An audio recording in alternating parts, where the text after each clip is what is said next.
প্রিয় হাজিরিন, রব্বুল আলামিন এই পৃথিবীতে আল্লাহ তাআলা মানব জাতির হেদায়েতের জন্য মানুষদেরকে রব্বুল আলামিন হেদায়েতের রাস্তা দেখানোর জন্য আল্লাহ তাআলা একটা কিতাব রব্বুল আলামিন নাযিল করেছেন। প্রিয় হাজিরিন, রব্বুল আলামিন এই কিতাব নাযিল করে আল্লাহ তাআলা প্রথমে এই কিতাবের শিরোনাম সম্পর্কে রব্বুল আলামিন ঘোষণা দিয়েছেন। আল্লাহ তাআলা বলেছেন, যালিকাল কিতাবু লা রাইবা ফীহি হুদাল লিল মুত্তাকিন।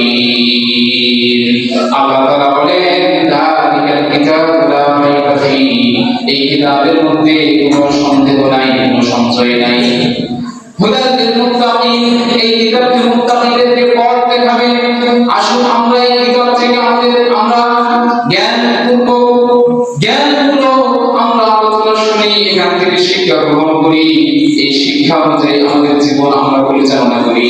প্রিয় হাজিরিন, যদি কোরআনের শিক্ষা অনুযায়ী আমাদের জীবনকে আমরা পরিচালনা করতে পারি, তাহলে আল্লাহ তাআলা ইহকালে ইজ্জত দিবেন, পরকালেও আল্লাহ তাআলা নাজাত দিয়ে দিবেন। সুবহানাল্লাহ।